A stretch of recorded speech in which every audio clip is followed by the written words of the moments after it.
Hello everyone. Today we are discussing about the unit number 8, 12th NCERT Biology in Human Welfare। और इस unit में हम basically दो chapter का discussion करने वाले हैं। सबसे पहला है ह्यूमन हेल्थ एंड डिजीज़ और दूसरा जो चैप्टर नंबर 8 है वो है microbes in human welfare.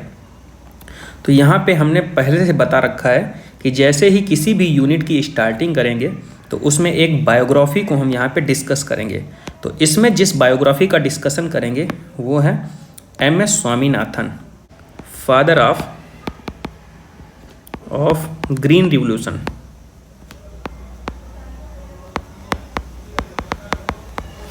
Clear. अगर Indian father of green revolution बोला गया है तो MS स्वामीनाथन को, और अगर पूरे वर्ल्ड में ग्रीन रिवॉल्यूशन के फादर को डिस्क्राइब करना हो तो वो है नॉर्मन बोरलैग। तो नॉर्मन बोरलैग जो होंगे वर्ल्ड में है father of green revolution, father of green revolution in world. Clear. Introduction of Mexican variety of wheat in India, और इनको जो बोला जाता है initiator of lab to land, इसको MS स्वामीनाथन को। तो ये इनके बायोग्राफी से रिलेटेड क्वेश्चन हो गए। अब चैप्टर की स्टार्टिंग करते हैं human health and disease.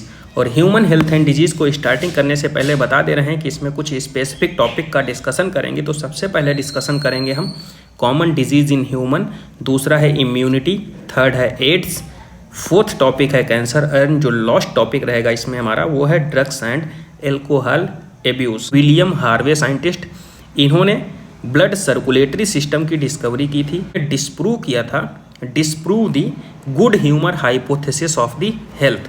Health जो है वो किन किन चीज़ों से अफेक्ट हो सकती है, तो जेनेटिक डिसऑर्डर हो सकते हैं, इन्फेक्शंस हो सकते हैं, और lifestyle including food and water.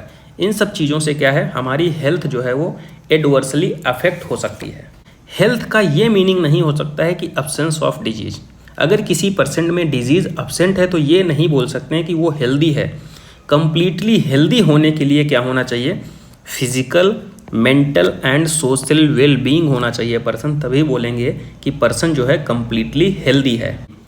Good health को मेंटेन करने के लिए बैलेंस डाइट होनी चाहिए, पर्सनल हाइजीन, साफ़ सफाई होनी चाहिए, और रेगुलर एक्सरसाइज करना चाहिए। यहाँ पे कुछ डिजीज़ के बारे में बताया गया है जो कि इन्फेक्टियस हो सकती हैं और नॉन इन्फेक्टियस डिजीज़ हो सकती हैं। तो डिजीज़ को यहाँ पे क्लासीफाई किया गया है इन्फेक्टियस और नॉन इन्फेक्टियस में।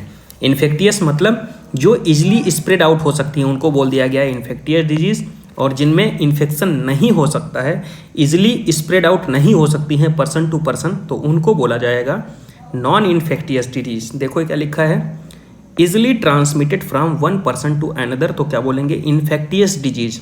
और इन्फेक्टियस डिजीज़ में कौन कौन सी आ जाएंगी, एड्स हो सकता है, और कॉमन कोल्ड हो सकता है, रिंग वर्म हो गया, तो ये सारी आ जाएंगी इन्फेक्टियस डिजीज़। अगर नॉन इन्फेक्टियस डिजीज़ की बात कर सकते हैं तो उसमें आएगा हमारा कैंसर, और अल्टीमेट दोनों का लास्ट वे कौन सा होगा, इसमें डेथ तो पक्की ही है। ठीक है, तो मतलब एड्स जो हो गया, और एड्स, रिंगवर्म, न्यूमोनिया और डिफ्थीरिया, ये हो गई इन्फेक्टियस डिजीज़। नॉन इन्फेक्टियस का एग्जांपल है कैंसर। ड्रग और एल्कोहल्स भी हो सकते हैं, हेल्थ को एडवर्सली अफेक्ट करते हैं।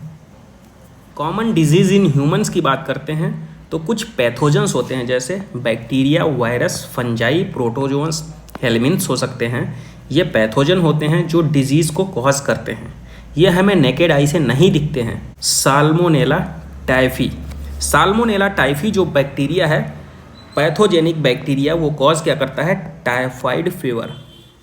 क्लियर। तो टाइफाइड फीवर किससे होता है, साल्मोनेला टाइफी बैक्टीरिया होता है। ये स्मॉल इंटेस्टाइन का पैथोजन होता है। कंटामिनेटेड फूड एंड वाटर के थ्रू फैलता है ये। क्लियर। और इसमें क्या होता है, 39 से 40 डिग्री फीवर चढ़ जाता है पेशेंट को, वीकनेस लगती है, स्टमक पेन होगा, कॉन्स्टिपेशन होगा, हेडेक होगा, लॉस ऑफ एपेटाइट और सम अदर सिम्टम्स भी इस साल्मोनेला टाइफी के अटैक से दिखेगा पर्सन के अंदर। इंटेस्टाइनल परफोरेशन, इसको हाईलाइट करिए। इंटेस्टाइनल परफोरेशन एंड डेथ में अकर in severe case.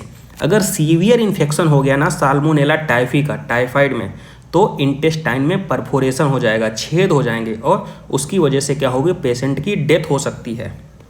Typhoid fever को कंफर्म किससे करेंगे, एक टेस्ट होता है जिसका नाम है बिडाल टेस्ट। मैरी मेलन और निकनेम क्या था इनका, टाइफाइड मैरी।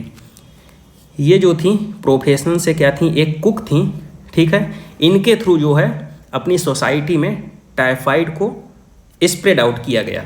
देखो, typhoid carry who continue to spread typhoid for several year, क्योंकि ये फूड बनाती थी ना, प्रोफेशन से कुक थी, तो इसकी वजह से इनके थ्रू पूरी सोसाइटी में वर्षों तक टाइफाइड जो है बैक्टीरिया जो है स्प्रेड आउट किया गया। स्ट्रेप्टोकोकस न्यूमोनी हीमोफिलस इन्फ्लुएंजी, ये न्यूमोनिया कॉजिंग बैक्टीरिया होते हैं, ठीक है। बैक्टीरियल डिजीज़ है जो न्यूमोनिया कॉज करते हैं। न्यूमोनिया क्या होती है, इन्फेक्ट करती है हमारी एल्वोलाई को, एयर सैक लंग्स एल्वोलाई को इन्फेक्ट करती है। अभी हम बताएंगे कॉमन कोल्ड और न्यूमोनिया में एक मेन डिफरेंस होता है।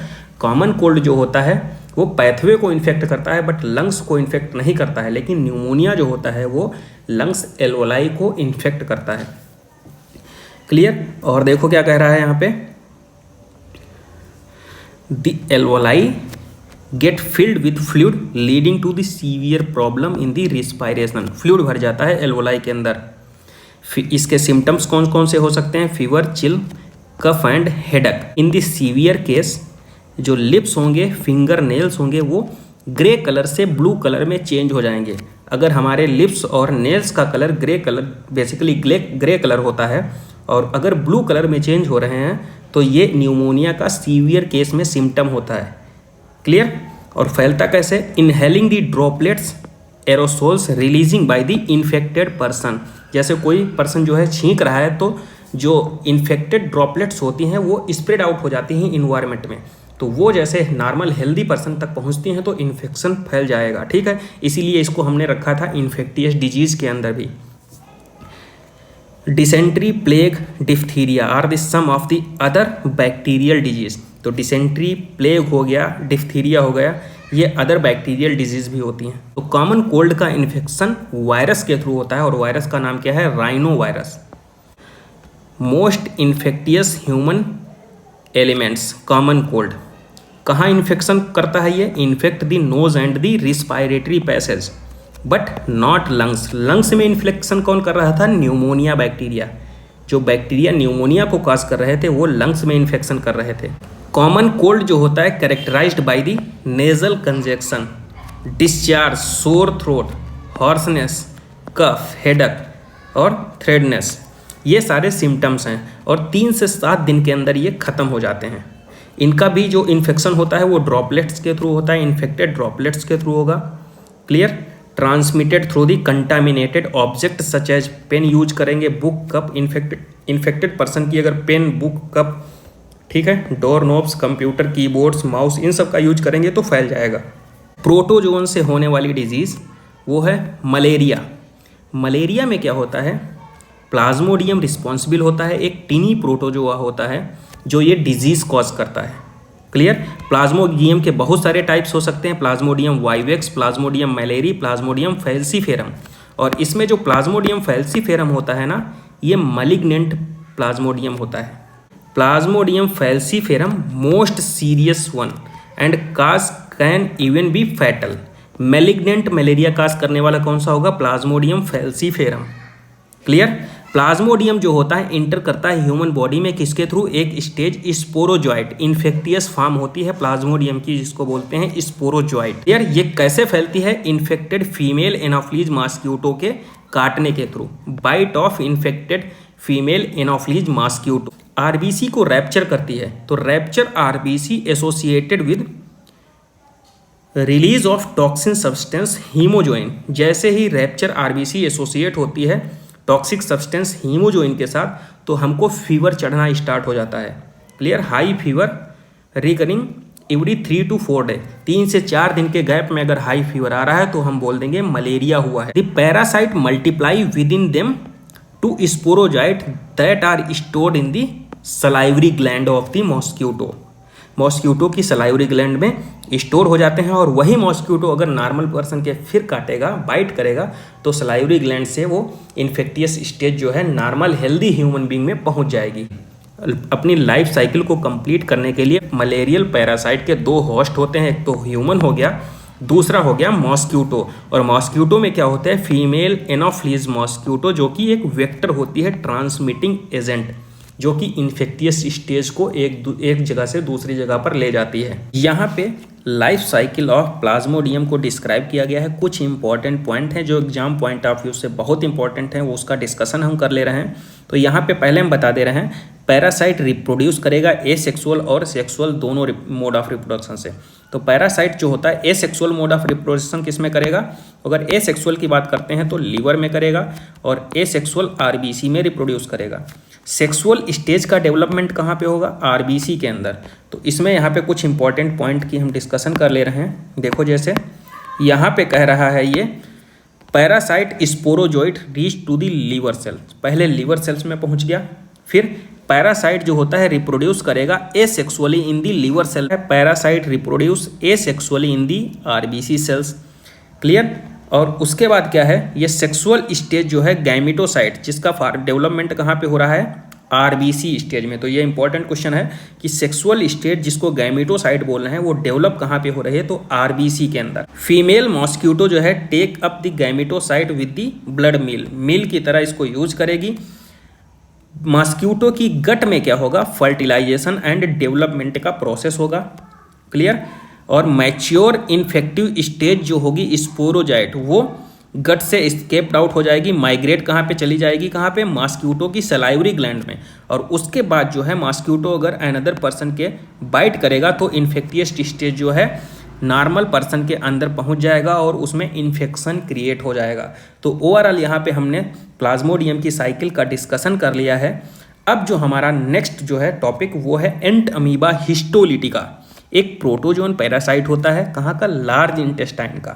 कॉज क्या करता है, अमीबिएसिस, अमीबिक डिसेंट्री। सिम्टम्स क्या होंगे, कॉन्स्टिपेशन होगा, एब्डोमिनल पेन होगा, क्रैम्प्स आएंगे, स्टूल होगा, और एक्सेस म्यूकस एक्सक्रीट आउट होगा, ब्लड क्लॉट का फॉर्मेशन हो जाए। मैकेनिकल कैरियर की तरह यूज होता है हाउस फ्लाई, जैसे फीमेल एनोफ्लीज मॉस्क्यूटो वेक्टर की तरह यूज हो रहा था मलेरियल पैरासाइट में जो प्लाज्मोडियम को कैरी कर रहा था, ऐसे ही यहाँ पे क्या होता है, एंट अमीबा हिस्टोलिटिका में प्रोटोजोन पैरासाइट को कौन कैरी करेगा, तो हाउस फ्लाई ट्रांसमिट करेगा पैरासाइट को from faeces to infected person to the food and food product. Ascaris जो होता है वो कॉमन राउंड वर्म होता है, जबकि वाउचेरिया क्या होता है, filarial worm. Clear. Some of the helminth which are known to be pathogenic for human, pathogenic होते हैं ह्यूमन के लिए। जैसे एस्केरिस की अगर बात करें तो ये इंटेस्टाइनल पैरासाइट होता है, एस्कैरिएसिस कॉज करता है। सिम्टम्स क्या होते हैं, इंटरनल ब्लीडिंग होगी, मस्कुलर पेन होगा, फीवर होगा, एनीमिया होगी, और जो मेन सिम्टम इसका होता है वो क्या होगा, इंटेस्टाइन जो होती हैं ब्लॉकेज हो जाती हैं, blockage of the intestinal passage. Wuchereria में कई टाइप्स हैं, जैसे wuchereria bancrofti and wuchereria malayi. ये जो है फाइलेरियल वर्म होता है। क्लियर। फाइलेरिया को कॉज करता है, क्रोनिक इन्फ्लेमेशन होता है, कहाँ पे, of the organs in which they live for many years using the lymphatic vessel of the lower limb, and disease is called एलिफेंटिएसिस और फाइलेरिएसिस। तो इसीलिए इनको बोल दिया जाता है फाइलेरियल वर्म। कॉमन लैंग्वेज में बोल दिया जाता है हाथी पाँव डिजीज। इसमें क्या होता है, जेनाइटल ऑर्गन जो होते हैं वो एडवर्सली अफेक्ट होते हैं।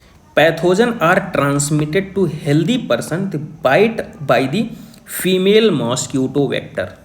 फीमेल मॉस्क्यूटो वेक्टर के बाइट करने से भी ये पैथोजन जो होता है वो ट्रांसमिट होता है हेल्दी ह्यूमन बींग में। ये फिगर देख सकते हैं, ये एलिफेंटिएसिस हो गया है जो वाउचेरिया के थ्रू फैला है। ठीक है, यहाँ पे देखो ये हाथी पाँव रोग हो गया, एलिफेंटिएसिस इसी को बोला जा रहा है। क्लियर। यहाँ पे देखिए जेनाइटल ऑर्गन्स जो है वो एडवर्सली अफेक्ट हो गए हैं। Ring worm, ring worm basically क्या होता है, फंजाई के थ्रू फैलती है, माइक्रोस्पोरम, ट्राइकोफाइटान, एपिडर्मोफाइटान। ये फंजाई जो होते हैं वो रिस्पॉन्सिबल होते हैं रिंग वर्म के स्प्रेड आउट होने में। मोस्ट कॉमन इन्फेक्टियस डिजीज होती है ह्यूमन बींग में।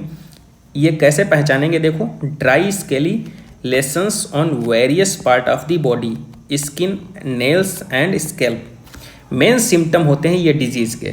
क्लियर, आप लोग यहाँ पे देख सकते हैं सर्कुलर स्ट्रक्चर बन गए हैं ना, ड्राइनेस अपीयरेंस हो रही है, तो ये रिंग वॉर्म है। हीट एंड मॉइस्चर हेल्प करते हैं फंजाई को ग्रो करने में। इसको रोकने के लिए हमें क्या करना होगा, मेंटेन हाइजीन, साफ सफाई को मेंटेन रखना होगा, very important for the prevention and control of many infectious disease. ये एयरबोर्न डिजीज के एग्जाम्पल दिए गए हैं। जैसे हमने बताया था न्यूमोनिया में लंग्स इन्फेक्टेड हो रहे थे, कॉमन कोल्ड में क्या होता, रिस्पायरेटरी ट्रैक्ट इन्फेक्टेड हो रहा था, बट लंग्स में इन्फेक्शन नहीं हो रहा था। दोनों स्प्रेड आउट हो रहे थे ड्रॉपलेट्स के थ्रू, इन्फेक्टेड ड्रॉपलेट्स के through. Common cold viral infection था, न्यूमोनिया बैक्टीरियल इन्फेक्शन था। तो ये दोनों एयरबोर्न डिजीज हैं। मलेरिया और फाइलेरियसिस ये ट्रांसमिट कैसे हो रहे हैं, इंसेक्ट वेक्टर के थ्रू। तो अगर इंसेक्ट वेक्टर के थ्रू अगर ट्रांसमिट हो रहे हैं, मॉस्क्यूटो के थ्रू ट्रांसमिट हो रहे हैं, तो मॉस्क्यूटो को एलिमिनेट करना भी बहुत ही नेसेसरी है। एक फिश है जिसका नाम क्या है, गम्बूसिया, वो मॉस्क्यूटो के लार्वा को खा जाती है, जिससे मॉस्क्यूटो की जो बायोडाइवर्सिटी है उसमें डिफिशियंसी मतलब डिक्रीमेंट हमको देखने को मिलेगा। या तो हम मॉस्क्यूटो नेट का यूज करते हैं, मच्छरदानी का यूज करते हैं इससे प्रिवेंशन के लिए। In addition doors and window should be provided with the wires mesh prevent the entry of the mosquito. Basically क्या है, मॉस्क्यूटो से हमें बचना है यहाँ पे। अब यहाँ पे कुछ इंपॉर्टेंट पॉइंट दिए गए हैं, जैसे एडीज मॉस्क्यूटो के बारे में बताया गया है। ये वेक्टर किस में होता है, डेंगू और चिकनगुनिया। तो ये एडीज, अगर एनाफ्लीज मॉस्क्यूटो तो वो मलेरिया के लिए था, एडीज मॉस्क्यूटो किसके लिए है, डेंगू और चिकनगुनिया के लिए है। कुछ यहाँ पे डिजीज लिखी गई हैं कंप्लीटली एरिडिकेट हो चुकी हैं, जैसे स्मॉल पॉक्स हो गया, और कुछ लार्ज एक्सटेंशन तक जैसे कुछ हद तक ख़त्म हो चुकी हैं, जैसे पोलियो, डिफ्थीरिया हो गया, pneumonia and tetanus have to be control to a large extent by the use of vaccine. Immunity basically क्या होती है, बॉडी की इंटरनल एफिशिएंसी, पैथोजन के अगेंस्ट बॉडी की लड़ने की क्षमता जो होती है उसी को हम बोल देते हैं इम्यूनिटी। इम्यूनिटी दो टाइप की हो सकती है, एक तो इनेट इम्यूनिटी, दूसरी होती है एक्वायर्ड इम्यूनिटी। तो यहाँ पे देखो क्या है, इनेट इम्यूनिटी जो कि हमको जन्मजात मिलती है टाइम ऑफ द बर्थ, ये नॉन स्पेसिफिक टाइप की होती है। जैसे फिजिकल बैरियर, फिजिकल बैरियर मतलब कि स्किन हो गया इसका एग्जाम्पल। जो मेन बैरियर होता है prevent the entry of the micro organism. और क्या हो सकता है, म्यूकस हो गया, mucus coating of the epithelial lining of the respiratory, gastrointestinal and urogenital tract. ठीक है, तो ये माइक्रोब्स को ट्रैप करती है। तो आपसे पूछेगा फिजिकल बैरियर कौन सा हो सकता है, तो स्किन और म्यूकस कोटिंग। फिजियोलॉजिकल मतलब कि फ्लूइड, जैसे acid in stomach, saliva in mouth and tears in eyes, ये प्रिवेंट करते हैं माइक्रोबियल ग्रोथ को। सेलुलर बैरियर की, तो सेलुलर बैरियर में क्या होता है, एक ल्यूकोसाइट सेल्स होती है WBC, ठीक है, जैसे पॉलीमार्फो न्यूक्लियर ल्यूकोसाइट जिसको बोल देते हैं PMNL, न्यूट्रोफिल का टाइप होता है, और मोनोसाइट ये जो होती हैं फैगोसाइटोसिस करा देती हैं, एंड नेचुरल किलर सेल्स जो कि टाइप होता है लिम्फोसाइट का, ये क्या करती हैं, ये देखो, और माइक्रोफेजेस सेल्स होती हैं, ये फैगोसाइटोसिस करा देती हैं, डिस्ट्रॉय कर देती हैं माइक्रोब्स को। साइटोकाइनिन बैरियर, साइटोकाइनिन में क्या होता है, इंटरफेरान आती है। बेसिकली इंटरफेरान क्या होता है, वायरस से इन्फेक्टेड सेल्स एक स्पेशल टाइप की प्रोटीन का सिक्रीशन करती हैं। देखो क्या लिखा है, वायरस इन्फेक्टेड सेल सिक्रीट ए प्रोटीन जिसको बोलते हैं इंटरफेरान। वो क्या होता है, प्रोटेक्ट करती है नॉन इन्फेक्टेड सेल को वायरल इन्फेक्शन से। तो ये हमारी हो गई इनेट इम्यूनिटी। अब आगे हम बात करते हैं acquired immunity. Acquired immunity basically क्या होता है, पैथोजन स्पेसिफिक होती है। जैसे इनेट इम्यूनिटी में हमने क्या पढ़ा था, नॉन स्पेसिफिक होती हैं, टाइम ऑफ बर्थ, जन्मजात होती हैं। वैसे ही एक्वायर्ड इम्यूनिटी हम एक्वायर्ड करना पड़ता है, ठीक है, पैथोजन स्पेसिफिक होती हैं। Characterised by memory, memory cell के बेस पे ये कैरेक्टराइज्ड की जाती हैं। एक तो प्राइमरी रिस्पॉन्स होता है, दूसरा सेकेंडरी रिस्पॉन्स आता है एक्वायर्ड इम्यूनिटी के अंदर। तो प्राइमरी रिस्पॉन्स जो होता है वो लो इंटेंसिटी का होता है, और हाईली इंटेंसिफाइड सेकेंडरी। अब यहाँ पे हम बात करेंगे primary and secondary immune response. ये carried out by two type of cells, two type of lymphocyte cells, जो बी लिम्फोसाइट हो सकती हैं और टी लिम्फोसाइट होती हैं। बेसिकली एंटीबॉडी का प्रोडक्शन जो कराती हैं वो बी लिम्फोसाइट कराती हैं, और टी लिम्फोसाइट जो होती हैं वो बी लिम्फोसाइट की हेल्प करती हैं एंटीबॉडी के प्रोडक्शन में। कहने का मतलब वही है कि बी सेल जो है एंटीबॉडी का प्रोडक्शन करती हैं, टी सेल्स नहीं करती हैं, लेकिन टी सेल्स जो होती हैं बी सेल्स की हेल्प करती हैं एंटीबॉडी के प्रोडक्शन में। क्लियर? यहाँ पे एंटीबॉडी की स्ट्रक्चर बनाई गई है, उसको यहाँ पे देख लेते हैं थोड़ा। वाई शेप स्ट्रक्चर है, देखो ये वाई शेप स्ट्रक्चर है। यहाँ पे ये एंटीजन बॉन्डिंग साइट है, यहाँ भी एंटीजन बॉन्डिंग साइट है। यहाँ पे देखो ये लाइट चेन है और ये यहाँ पे हैवी चेन है। दो लाइट चेन है, दो हैवी चेन है, इसीलिए इसको डिस्क्राइब कर दिया जाता है H2 और L2 से, मतलब दो लाइट चेन और दो हैवी चेन। और देखो इनके बीच में बॉन्डिंग कैसी होती है, disulphide bonding. Each antibody molecule है 4 पेप्टाइड चेन होती हैं, 2 small light chain, 2 longer heavy chains होती हैं। क्लियर? इसीलिए इसको रिप्रेजेंट किया जाता है H2 एंड L2 से, 2 लाइट चेन 2 हैवी चेन। बहुत सारी एंटीबॉडीज हो सकती हैं जो ह्यूमन बॉडी में प्रोड्यूस होती हैं। IgA हो गया, IgM, IgE, IgG। IG किसको रिप्रेजेंट कर रहा है, इम्यूनोग्लोबिन को। तो IgG हो गया, IgA हो गया, IgM हो गया, IgD हो गया, IgE हो गया। तो सबसे ज़्यादा अमाउंट में कौन सी, IgG हो गया, और सबसे कम अमाउंट में जो है वो IgE पाया जाएगा। और सबसे ज़्यादा देखो, अगर यहाँ पे हम बात करते हैं हाईएस्ट वेट किसका होगा, तो किसका होगा यहाँ पे, IgG का होगा। अगर कोलेस्ट्रम में पाई जाने वाली इम्यूनोग्लोबिन एंटीबॉडी कौन सी होगी, वो IgA कोलेस्ट्रम में पाई जाएगी। क्लियर? अगर आपसे पूछे सलाइवा में कौन सी पाई जा रही है, टीयर में कौन सी, तो भी IgA होगी। ठीक है? अगर यहाँ पे आपसे पूछ रहा है जो एलर्जिक रिस्पॉन्स कॉज कर रहा है किसकी वजह से, IgE की वजह से। क्लियर? पेंटामर का फॉर्मेशन कौन करेगी, वो है IgM। प्लेसेंटा को बैरियर को कौन क्रॉस कर जाएगी, IgG। तो ये सारे क्वेश्चंस हैं यहाँ पे जो एंटीबॉडी से रिलेटेड हैं। The second type is called cell mediated immune response और सेल मीडिएटेड इम्यूनिटी। क्लियर? वो किससे होती हैं, वो टी लिम्फोसाइड मीडिएट इम्यूनिटी होती हैं। जैसे tissue matching, blood group matching are essential before the undertaking any graft transplantation, transplant and even after his the patient has to take immunosuppressant. ठीक है? मतलब कि ग्राफ्ट रिजेक्शन से बचने के लिए हमको क्या करना चाहिए, टिश्यू मैच किया जाना चाहिए, और ब्लड ग्रुप की मैचिंग इसेंशियल होती है पहले, किसी भी ग्राफ्ट को करने के पहले। Clear? The body is able to differentiate self and non-self, and the cell-mediated immune response is responsible for the graft rejection. Active immunity के बारे में, तो एक्टिव इम्यूनिटी के बारे में जितने भी पॉइंट इसमें हैं इस पैराग्राफ से रिलेटेड हमने साइड में लिख दिए हैं। तो एक्टिव होती है एक इम्यूनिटी, एक होती है पैसिव इम्यूनिटी।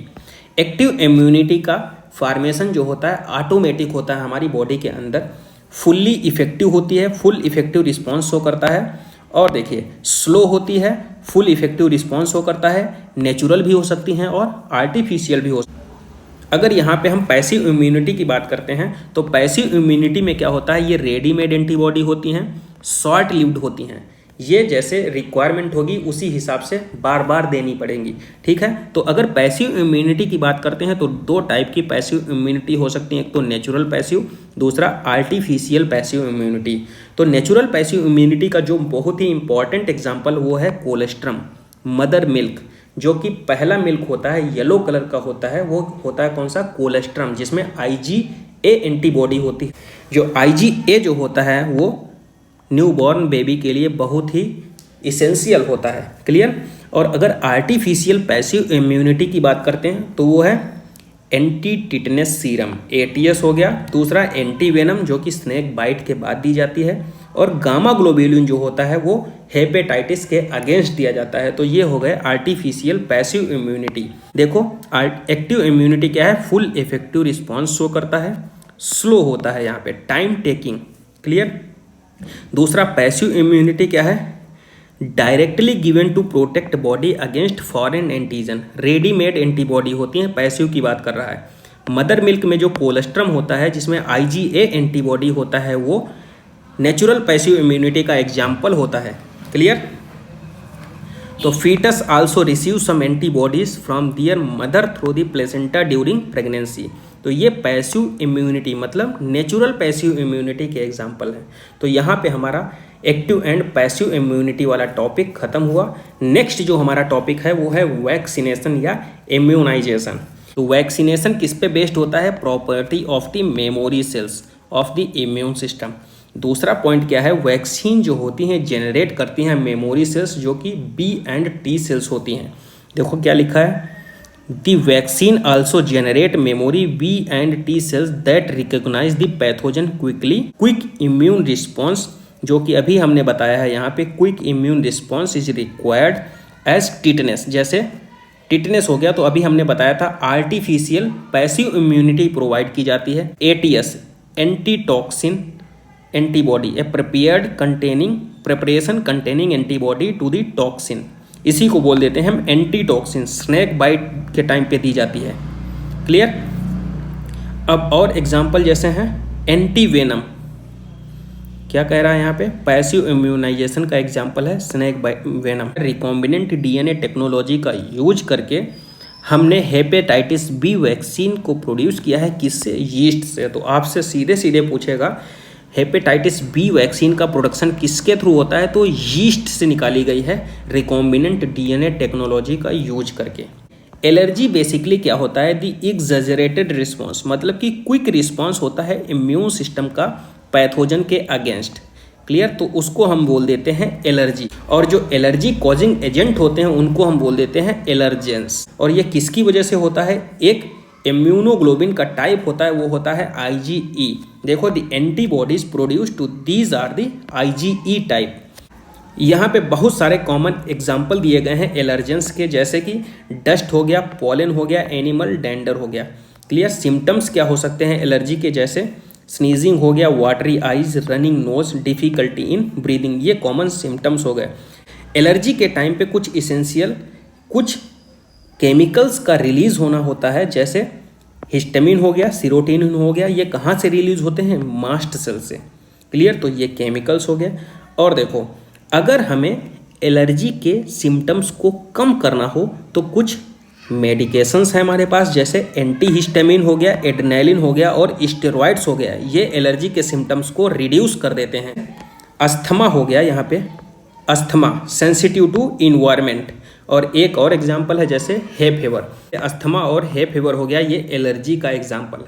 ऑटो इम्यूनिटी में बेसिकली क्या होता है, बॉडी जो होती है अटैक करती है सेल्फ सेल्स को, तो मतलब बॉडी अटैक सेल्फ सेल्स, ये किस में होता है, हायर वर्टिब्रेट्स में, based on the ability to differentiate foreign organism pathogens, this result in the damage of the immune system. इसकी वजह से क्या होता है, बॉडी का इम्यून सिस्टम जो होता है वो डैमेज हो जाता है। और एक एग्जाम्पल जैसे NCERT में यहाँ पे लिखा है रिमोटॉइड अर्थराइटिस, जो कि ऑटो इम्यून डिसीज का एग्जाम्पल है। कुछ एग्जाम्पल यहाँ पे हम साइड में लिख दे रहे हैं जो कि एग्जाम पॉइंट ऑफ व्यू से इंपॉर्टेंट है, आप लोग याद कर सकते हैं। रिमोटॉइड अर्थराइटिस हो गया, myasthenia gravis Graves disease, Hashimoto disease और परनीसियस एनीमिया हो गया, ये ऑटो इम्यून डिजीज के कुछ example. Immune system in the body, immune system के बारे में हमने ऑलरेडी डिस्कशन कर लिया था। और इसमें देखिए एक लाइन लिखी है, the immune system also play an important role in the allergic reactions, auto immune disease and organ transplantation. तो इन सब में क्या है, इम्यून सिस्टम एक इम्पॉर्टेंट रोल प्ले करता है। अब बात करते हैं यहाँ पे लिम्फॉइड ऑर्गन की। तो हमारे पास दो टाइप के लिम्फॉइड ऑर्गन्स होते हैं, एक तो प्राइमरी लिम्फॉइड ऑर्गन, एक होता है सेकेंडरी लिम्फॉइड ऑर्गन। अगर प्राइमरी लिम्फॉइड ऑर्गन की बात करते हैं तो वो होते हैं bone marrow and thymus. Secondary lymphoid organs जैसे स्प्लीन हो गया, lymph nodes, tonsils, pair patches of the small intestine. तो कभी कभी एग्जाम में ये पूछ लेता है कि पेयर पैचेज किसका पार्ट होता है, तो स्मॉल इंटेस्टाइन। और आगे क्या लिखा है, एंड दी अपेंडिक्स। तो ये हमारे सेकेंडरी लिम्फॉइड ऑर्गन्स हो गए। सेकेंडरी लिम्फॉइड ऑर्गन्स बेसिकली क्या करते हैं, provide the site for the interaction of the lymphocyte with the antigens. T lymphocyte का मैच्यूरेशन कहाँ पे होता है, थाइमस और बोन मैरो, जो कि प्राइमरी लिम्फॉइड ऑर्गन होते हैं। और सेकेंडरी लिम्फॉइड ऑर्गन के बारे में हमने क्या बताया, provide the site for the interaction of the lymphocyte with the antigen. ये लिम्फ नोड हो गए और ये थाइमस हो गया और ये लिम्फेटिक वेसल्स। तो यहाँ पे रिप्रेजेंटेशन किया गया है लिम्फ नोड का, देखो diagrammatic representation of the lymph node. क्या लिखा है, the thymus is lobed organ located near the heart and beneath the breast bone. इसकी बात कर रहा है यहाँ पे, थाइमस की। लोब्ड ऑर्गन होता है कहाँ पे, नियर द हार्ट और beneath the breast bone, breast bone के नीचे सिचुएटेड होता है। क्या कह रहा है, थाइमस जो होता है लार्ज होता है during the time of birth, लेकिन जैसे जैसे एज बढ़ती है ना, ये थाइमस जो होती है वो रिड्यूस हो जाती है, रिड्यूस इन साइज। और हमने क्या बताया, इम्यूनिटी किसकी वजह से था, थाइमस की वजह से। और जैसे ही थाइमस का साइज घटता है तो इम्यूनिटी भी वीक होती चली जाती है। इसीलिए क्या होता है, ओल्ड एज पर्सन जो होते हैं उसमें इम्यूनिटी वीक होती है। नेक्स्ट लाइन देखो क्या कह रहा है यहाँ पे, both bone marrow and thymus provide micro environment for the development of and maturation of the T lymphocyte. Clear. तो बोन मैरो और थाइमस जो कि प्राइमरी लिम्फॉइड ऑर्गन है वो प्रोवाइड करते हैं माइक्रो इन्वायरमेंट, किसके लिए, development and maturation of the T lymphocyte. Spleen is the large bean shaped organ, clear, जो कंटेन करती है लिम्फोसाइट एंड फैगोसाइट्स को। तो इसका फंक्शन क्या होता है, act as filter of the blood by trapping blood borne micro organism. Spleen को ही बोला जाता है reservoir of the RBC. Spleen को बोला जाता है large reservoir of the erythrocyte, मतलब आरबीसी। लिम्फ नोड जो होते हैं स्मॉल सॉलिड स्ट्रक्चर होते हैं located at different point along with the lymphatic system. यहाँ पे लिम्फ नोड का जो फंक्शन दिया है, क्या फंक्शन है, ट्रैप द माइक्रो ऑर्गेनिज्म और other antigen which happen to get into the lymph and tissue fluid. तो ये हो गया लिम्फ नोड का फंक्शन। और antigen trapped in the lymph node are responsible for the, देखो क्या लिखा है, एंटीजन जो ट्रैप किए जाते हैं लिम्फ नोड के थ्रू वो रिस्पॉन्सिबल किसके लिए होते हैं, activation of the lymphocyte present there are cause the immune response. MALT mucosal associated lymphoid tissue होता है जिसको माल्ट बोलते हैं। ये कंसिस्ट कितना करता है, 50% of the lymphoid tissue in the human body. और ये जो माल्ट होती है ना, किसकी लाइनिंग को बनाता है, ये बहुत इंपॉर्टेंट है। तो यहाँ पे देखिए हाईलाइट करिए, lining of the major track जैसे respiratory, digestive and urogenital track. AIDS का फुल फॉर्म क्या होता है, acquired immunodeficiency syndrome. Basically AIDS से किसी भी पेशेंट की डेथ नहीं होती है, क्लियर। तो मतलब कि एड्स जैसे होता है तो ये हमारी टी लिम्फोसाइट पे अटैक करता है और हमारी बॉडी की इम्यूनिटी को एकदम वीक कर देता है। इम्यूनिटी के वीक होने की वजह से अदर डिजीजेज हैं वो अटैक करती हैं बॉडी पे, तो उसकी वजह से पेशेंट की डेथ हो जाती है। तो यहाँ पे देखो सिंड्रोम क्या होता है, syndrome means group of symptoms. AIDS का जो पहला केस रिपोर्ट किया गया था वो 1981 में यूएसए में रिपोर्ट किया गया था, क्लियर। इट लास्ट 25 years और so it has spread all over the world killing more than 25 million patient जो हैं एड्स से डेथ हो चुकी है। AIDS is caused by the human immunodeficiency virus, HIV virus, clear. और member जो इस ग्रुप से बिलोंग करता है उसको क्या है, रेट्रो वायरस। यहाँ पे रेट्रो वायरस, एक जगह हमने पढ़ा था राइनो वायरस, वो क्या था, कॉमन कोल्ड के लिए रिस्पॉन्सिबल था। यहाँ पे है रेट्रो वायरस। और which have enveloped enclosing RNA genome. Transmission of HIV infection generally by, किस किस के थ्रू ये फैलता है, देखो sexual contract with infected person. दूसरा है transfusion of contaminated blood and blood products, transfusion हो रहा है ब्लड का। नेक्स्ट क्या है, sharing infected needles, infected needles की शेयरिंग से। In case of intravenous drug abusers. And next क्या है, from infected mother to her child through the placenta. Infected mother से बच्चे में भी आ सकता है। तो ये रीजन है जिनके थ्रू एड्स किसी नॉर्मल पर्सन में फैल सकता है। रेट्रोवायरस की रेप्लिकेशन में देखो क्या बताया गया, ये रेट्रोवायरस है, वायरल प्रोटीन कोट है इसके ऊपर, और इसके अंदर ये जो जीनोम है वो क्या है, आरएनए। अब देखो viral RNA core viral infected cell to normal cells. तो ये प्लाज्मा मेम्ब्रेन हो गई एनिमल सेल की, यहाँ पे इंट्रोड्यूस हुआ वायरल आरएनए कहाँ पे, नॉर्मल सेल में, प्लाज्मा मेम्ब्रेन के थ्रू। अब क्या हुआ, viral DNA is produced by the, इसको हाईलाइट कर लीजिए, रिवर्स ट्रांसक्रिप्टेज, इसीलिए फास्ट ये ग्रो करता है। रिवर्स ट्रांसक्रिप्शन होता है, आरएनए से डीएनए का फॉर्मेशन होता है, क्या, आरएनए से डीएनए। तो इसीलिए यहाँ पे एंजाइम कौन सा यूज हुआ है, रिवर्स ट्रांसक्रिप्टेज। फिर क्या, viral DNA incorporates into host genome, host genome के अंदर डीएनए पहुंचा, ठीक है, ये न्यूक्लियस हो गया। उसके बाद क्या हुआ, न्यू वायरल, फिर से डीएनए से आरएनए, मतलब कि पहले रिवर्स ट्रांसक्रिप्टेज फिर ट्रांसक्रिप्टेज एंजाइम का यूज हुआ। New viral RNA is produced by the infected cell. अब क्या है, न्यू वायरस प्रोड्यूस हो जाएंगे इसके थ्रू। अब यहाँ पे देखो लिखा है, new virus can infect other person.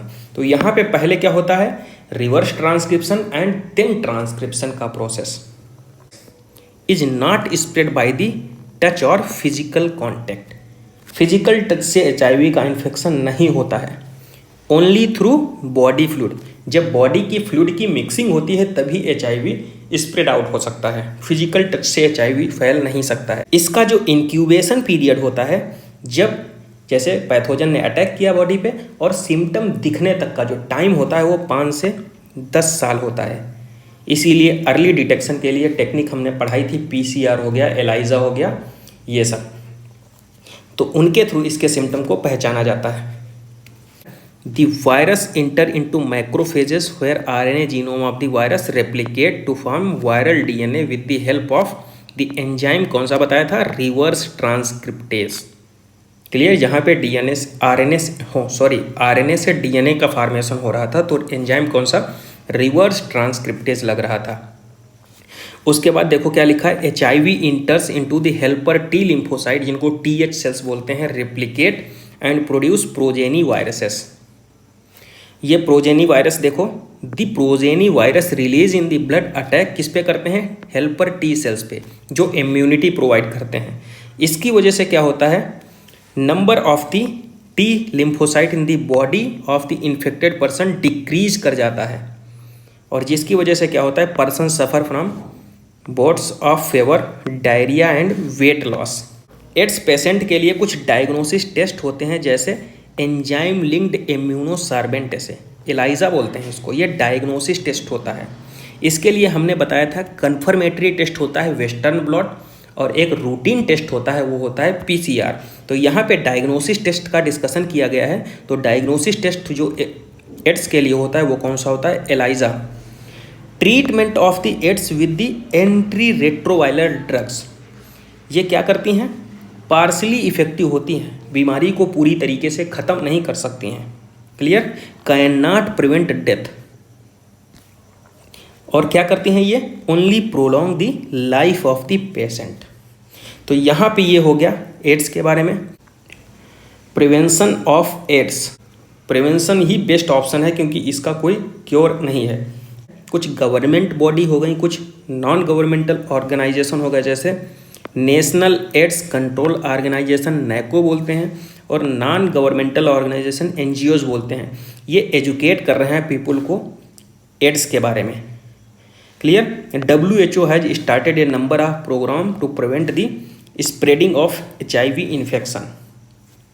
Cancer जो होता है most dreaded disease of the human being and major cause जो होता है डेथ होता है all over the globe. More than 1 million Indians suffer from the cancer and large number of them die from the annually. और cancer के लिए responsible जो gene होता है वो कौन सा होता है, ओन्कोजीन। नॉर्मल सेल्स जो होती हैं उनके पास प्रॉपर्टी होती है कॉन्टैक्ट इनहिबिशन की, जैसे which contact with other cell inhibit their uncontrolled growth। तो कॉन्टैक्ट इनहिबिशन की प्रॉपर्टी जो होती है नॉर्मल सेल के पास होती है, लेकिन जो कैंसरस सेल्स होती हैं उनमें कॉन्टैक्ट इनहिबिशन की प्रॉपर्टी लॉस हो जाती है, जिसकी वजह से जो होती है वो अनकंट्रोल्ड ग्रो करने लग जाती हैं। Cancerous cells just continue to divide give rise mass of cells, उसको बोल देते हैं ट्यूमर। इनिशियल स्टेज होती है। ट्यूमर बेसिकली दो टाइप के होते हैं, बिनाइन ट्यूमर और दूसरा होता है मैलिग्नेंट ट्यूमर। बिनाइन ट्यूमर की अगर बात करते हैं तो confined to their original location and do not spread to the other part of the body, और इससे क्या होता है लिटिल डैमेज हो जाता है। बिनाइन ट्यूमर उतना खतरनाक नहीं होता है, लेकिन जो मैलिग्नेंट ट्यूमर होता है, अगर हम मैलिग्नेंट ट्यूमर की बात करते हैं तो देखो mass of proliferating cells called neoplastic और द ट्यूमर सेल्स, ये वेरी ग्रो रैपिडली और invading and damaging the surrounding normal tissue, क्योंकि इसमें फास्ट ग्रोइंग होती है। Actively dividing and grow, they also starve and normal cells by the competing for vital nutrients. This property is called metastasis. Metastasis की जो property होती है वो malignant tumour में होती है। Most feared property of the cancer कौन सी है? मेटास्टेसिस। अब कैंसर के कॉज कौन कौन से हो सकते हैं? कैंसर कॉजिंग एजेंट को ही हम क्या बोल देते हैं? कार्सिनोजेंस। वो कार्सिनोजेंस कौन कौन से हो सकते हैं? केमिकल हो सकते हैं, बायोलॉजिकल एजेंट हो सकते हैं, फिजिकल एजेंट हो सकते हैं। ये कार्सिनोजेंस हो गए। आयनाइजिंग रेडिएशन जैसे x ray and gamma ray and non ionising radiation जैसे अल्ट्रावायलेट हो गया। ये डीएनए को डैमेज कर सकता है और लीडिंग टू नियोप्लास्टिक ट्रांसफॉर्मेशन। तो एक्सरे हो गया और गामा रे हो गया। नॉन आयनाइजिंग रेडिएशन जैसे अल्ट्रावायलेट हो गया। तो ये क्या करती हैं? कैंसरस जीन को एक्टिवेट कर देती है और leading to neoplastic transformation. Chemical carcinogens, तो केमिकल कार्सिनोजेंस किस में प्रेजेंट होंगे? जैसे tobacco smoke, major cause of lung cancer. Tobacco से स्मोकिंग करोगे अगर तो लंग्स का कैंसर होगा, और टोबैको चीविंग करोगे ना तो ओरल कैंसर होगा। क्लियर? तो ये भी देखे रहना एक बार। कैंसर कॉजिंग वायरस जो होता है उसको ओन्कोजेनिक वायरस कहते हैं। हैव जीन कॉल्ड वायरल ओन्कोजीन या सेलुलर ओन्कोजीन्स, इसी सी ओन भी बोलते हैं, या proto oncogenes. Cancer detection is based on the biopsy and histopathological study. Tissue की स्टडी करेंगे हम, and blood and bone marrow test, ये सारे डिटेक्शन के लिए होते हैं। Increase cell count in the case of leukaemia, जिसको ब्लड कैंसर बोलते हैं। बायोप्सी में क्या होता है? एक पीस लिया जाता है टिश्यू का, ठीक है, cut into thin section, is stained and examine under microscope, जिसको बोल देते हैं हिस्टोपैथोलॉजिकल स्टडी। रेडियोग्राफी, इसमें एक्सरे का यूज किया जाएगा। याद रखिए रेडियोग्राफी में कौन सी रेज का यूज किया जाता है? तो एक्सरे का, और ये आयनाइजिंग रे भी होते हैं, ये भी याद रखिए। कंप्यूटेड टोमोग्राफी, जिसको सीटी स्कैन बोलते हैं। MRI, magnetic resonance imaging are very useful to detect cancer to the internal organs. ये सारे हो गए test. Radiography, CT scan, MRI, ये सारे टेस्ट हो गए कैंसर को डिटेक्ट करने के। यहाँ पे लिखा है कंप्यूटेड टोमोग्राफी जो होता है उसमें क्या होता है? X ray to generate 3D imaging. अगर किसी ऑर्गन की हमें 3D इमेजिंग करना है तो कंप्यूटेड टोमोग्राफी का यूज करेंगे, इंटरनल ऑर्गन्स। MRI का यूज कब करेंगे? इसमें देखो स्ट्रांग मैग्नेटिक फील्ड होती है, नॉन आयनाइजिंग रेडिएशन होता है और एक्यूरेट डिटेक्शन करा जाता है इससे। अगर आपको एक्यूरेट डिटेक्शन कराना है तो सीधे MRI करा सकते हैं आप लोग। Surgery, radiation therapy and immunotherapy, ये ट्रीटमेंट होते हैं कैंसर के लिए। रेडियोथेरेपी में देखो क्या होता है? In radiotherapy tumour cell are eradicated lethally, taking proper care of the normal tissue surrounding the tumour mass. Chemotherapy में क्या होता है? जब कीमोथेरेपिक ड्रग दिए जाते हैं कैंसर सेल को मारने के लिए, तो उसमें क्या होता है? साइड इफेक्ट भी देखने को मिलते हैं, जैसे हेयर लॉस हो सकता है, एनीमिया हो सकता है, ये इसके साइड इफेक्ट हैं। मोस्ट कैंसर जो होते हैं वो ट्रीट किससे किए जाते हैं? Combination of surgery, radiotherapy and chemotherapy. Biological response modifier, जिसको बोल सकते हैं हम अल्फा इंटरफेरॉन, ये क्या करता है, activate their immune system and help in the destroying the tumour cells. तो ये बहुत ही इंपॉर्टेंट लाइन लिखी है। बायोलॉजिकल रिस्पॉन्स मॉडिफायर किसको बोलते हैं, अल्फा इंटरफेरॉन को। और अल्फा इंटरफेरॉन क्या करता है, एक्टिवेट करता है इम्यून सिस्टम को। किसमें हेल्प करता है, ये डिस्ट्रॉइंग दी ट्यूमर। सबसे इंपॉर्टेंट लाइन यहाँ पे लिखी है ड्रग एंड एल्कोहल एब्यूज़ के बारे में। तो यहाँ पे जिन ड्रग्स का हम डिस्कशन करने वाले हैं उसमें हम पढ़ेंगे, देखो, opiates, cannabinoids and coca alkaloids. Clear. ये मेजरली ऑब्टेन कहाँ से किए जाते हैं, फ्लावरिंग प्लांट्स के थ्रू, और कुछ यहाँ से ऑब्टेन किए जाते हैं फंजाई के थ्रू। तो सबसे पहले हम डिस्कशन करने वाले हैं ऑपिएट्स के बारे में। और रिसेप्टर कहाँ पे प्रेजेंट होता है, central nervous system and GIT पे इसका रिसेप्टर होता है। बारे में हेरोइन जो होता है commonly known as smack. Clear. ये किससे ऑब्टेन होती है, diacetylation of the morphine. Morphine का डाइएसिटाइलेशन किया जाता है। ये व्हाइट कलर का होता है, ऑर्डरलेस होती है, बिटर होती है, क्रिस्टलाइन कंपाउंड होता है। कैसे बनती है, एसिटाइलेशन ऑफ मॉर्फिन। और किससे ऑब्टेन करते हैं, latex of the poppy plant. इसका नाम क्या है, पेपावर सेमनीफेरम। और कैसे लेते हैं इसको, स्नॉर्टिंग एंड इंजेक्शन के थ्रू। और हेरोइन जो होती है डिप्रेसेंट होती है and slow down the body function.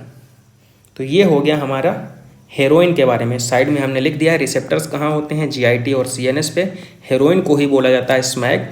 डाइसिटाइलेशन of the morphine obtain from the latex of the poppy plant, papaver somniferum. और हेरोइन को ही हम बोल देते हैं ब्राउन शुगर। तो ये हेरोइन के बारे में जितने भी कॉमन पॉइंट हैं वो हमने कवर अप कर दिए हैं। ये मॉर्फिन की स्ट्रक्चर बनी है और ये ओपियम पॉपी प्लांट का स्ट्रक्चर बना है। तो यहाँ पे chemical structure of the morphine है, इसको एक बार आप लोग देख लेना, क्योंकि एग्जाम में कभी कभी इसको मैच करा लेता है। दूसरा जो यहाँ पे हम पढ़ने वाले हैं वो है cannabinoid. Cannabinoids group of chemical होता है। इंट्रैक्ट कहाँ करता है, कैनाबिनॉइड के रिसेप्टर्स कहाँ पे प्रेजेंट होते हैं, ब्रेन रीजन में। और ये इफेक्ट कहाँ पे करता है, कैनाबिनॉइड्स देखो इफेक्ट कहाँ पे करता है, कार्डियोवैस्कुलर सिस्टम। तो देखो साइड में हमने लिख रखा है कैनाबिस सटाइवा से ऑब्टेन करते हैं। ब्रेन में इसका रिसेप्टर होता है, इफेक्टर कहाँ पे होता है, कार्डियोवैस्कुलर सिस्टम में। क्लियर। तो देखो नेचुरल कैनाबिनॉइड जो होता है वो ऑब्टेन कैसे होता है, inflorescence of the cannabis plant, cannabis sativa, inflorescence से। लेकिन जो टॉप फ्लावर टॉप हो गया, लीव्स हो गया and resin of cannabis plant होता है, उससे क्या ऑब्टेन होगा, मैरिजुआना, हैशिश, चरस और गांजा। मतलब एक ही प्लांट से दो अलग अलग चीज़ें।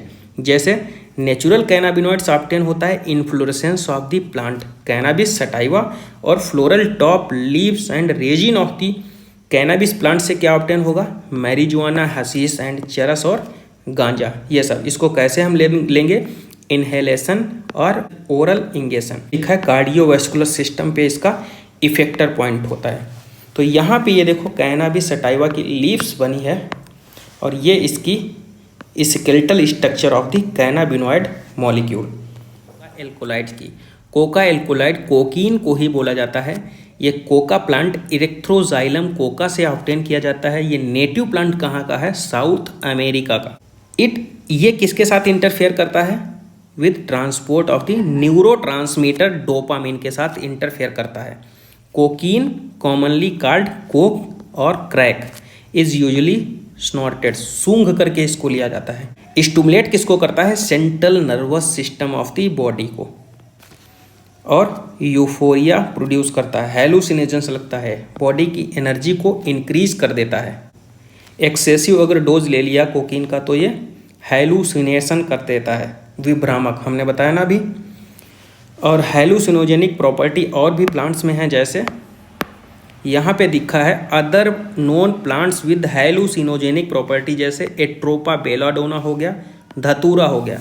These days cannabinoid are also being abused by the some sportsman. क्यों, क्योंकि अभी हमने बताया ना यहाँ से एनर्जी इनकी इंक्रीज हो जाती है, इसलिए स्पोर्टमैन के थ्रू भी इसका मिसयूज किया जा रहा है। बारबिट्यूरेट्स, एम्फेटामिन्स, बेंजोडाइएजापाइंस, ये क्या होते हैं? Other similar drug that are normally used as the medicine to help patient cope with the mental illness, जैसे डिप्रेशन, इंसोम्निया, इन सब में ये सारे ड्रग्स दिए जा रहे हैं। कौन कौन से? बार्बिट्यूरेट्स, एम्फेटामिन्स और बेंजोडाइएजापाइंस, डिप्रेशन और इंसोम्निया में। Morphine is a very effective sedative and pain killer, और यूजफुल कब होता है? पेशेंट जब सर्जरी के लिए ले जाया जाता है तो उसको मॉर्फिन का कुछ डोज दिया जाता है। Tobacco has been used by the human more than 400। Tobacco contains large number of chemical substance, जैसे निकोटीन हो गया एंड एल्कोलाइड्स हो गया। निकोटीन जो होता है हमारे एड्रिनल ग्लैंड को स्टिमुलेट कर देता है और एड्रेनालिन और नॉन एड्रेनालिन को रिलीज कर देता है। कहाँ पे? ब्लड के अंदर। दोनों क्या करते हैं? हमारी बॉडी की एक्टिविटी को बढ़ा देते हैं, जैसे रेज ब्लड प्रेशर और इंक्रीज हार्ट रेट। ये हमने ऑलरेडी डिस्कशन कर लिया है। एड्रेनालिन और नॉर एड्रेनालिन ये सिंपैथेटिक नर्वस सिस्टम पे काम करते हैं, बॉडी की नॉर्मल एक्टिविटी को बढ़ा देते हैं। Tobacco chewing associated with the increase risk of the cancer of the oral cavity. जो टोबैको चीविंग से ओरल कैविटी का कैंसर हो सकता है, टोबैको स्मोकिंग से हमारे लंग्स का कैंसर हो सकता है। स्मोकिंग से क्या होता है? कार्बन मोनोऑक्साइड का कंटेंट बढ़ जाता है ब्लड के अंदर और reduce the haemoglobin bound oxygen, उसको कम कर देता है। This cause oxygen deficiency in the body. The period between 12 to 18 year of the age may be throw of the adolescence period, ये 12 से 18 साल। Adolescence this is a very vulnerable phase of mental and psychological development of an individual. Addiction और dependence की बात करते हैं तो यहाँ पे देखो विथड्रॉल सिंड्रोम के बारे में लिखा है। विथड्रॉल सिंड्रोम बेसिकली क्या होता है? अगर कोई पर्सन जो है रेगुलर डोज ले रहा है ड्रग्स का और एल्कोहल का और उसको सडनली डिसकंटिन्यू कर दिया जाता है तो उसमें कुछ कैरेक्टरिस्टिक देखने को मिलेंगे, जैसे एंजाइटी होगी, सिकनेस होगा, नोजिया और स्वेटिंग होगी। तो ये सारे सिम्टम्स जो होते हैं वो किसकी वजह से होंगे? विथड्रॉल सिंड्रोम की वजह से। विथड्रॉल सिम्टम्स जो होते हैं can be severe and even life threatening हो सकते हैं। इसीलिए किसी भी पर्सन की अगर रेगुलर डोज है अल्कोहल का तो सडन उसको नहीं छोड़ा जाता है, धीरे धीरे करके उसको छुड़ाया जाता है। यहाँ पे लिखा है excessive dose of drug may lead to coma and death due to respiratory failure, heart failure and और सेरिब्रल हैमरेज। एक्सेसिव डोज जो होता है एक किसी नॉर्मल पर्सन के लिए डेथ का कारण बन सकता है। Both AIDS and hepatitis B infections are chronic infection, मतलब धीरे धीरे होते हैं, and ultimately fatal. Both can be transmitted through the sexual contract और इन्फेक्टेड ब्लड, क्योंकि ये सेक्सुअली ट्रांसमिटेड डिजीज़ हैं। क्लियर? तो यहाँ पे ये एड्स और हेपेटाइटिस बी के बारे में बताया है। एक चीज़ और यहाँ पे लिखा है the chronic use of the drug and alcohol damage nervous system and liver. ज़्यादा एल्कोहल पीने से क्या होता है? नर्वस सिस्टम डैमेज हो सकता है और हमारा लीवर डैमेज हो जाएगा। लीवर डैमेज जब होगा उसी को बोल देते हैं हम लीवर सिरोसिस हो गया है। प्रिवेंशन एंड कंट्रोल की तो हमने स्टार्टिंग में ही बताया था, prevention is better than cure. तो ये लाइन याद रखिए, प्रिवेंशन जो होता है वो क्योर से बेटर होता है। इसमें क्या क्या आ सकता है? अवॉइड अंडर पीयर प्रेशर, दूसरा education and counselling, seeking help for the parents and peers, looking for danger signs, seeking professional and medical help. तो ये सारी चीज़ें हैं इसमें प्रिवेंशन एंड कंट्रोल के रिगार्डिंग। तो यहाँ पे इस चैप्टर में हम एनसीईआरटी की लाइन टू लाइन कवरअप कर लिया है। और अगर आपको वीडियो अच्छा लगता है तो इसको लाइक कीजिए, सब्सक्राइब कीजिए और शेयर कीजिए। और इस चैप्टर से रिगार्डिंग कोई भी डाउट है तो आप कमेंट बॉक्स में अपना कमेंट कर सकते हैं। नेक्स्ट जो है NCERT line to line series में हम नेक्स्ट टॉपिक जो है नेक्स्ट वीडियो लेक्चर में लाएंगे। तब तक आप इसको अच्छे से रिवाइज करिए।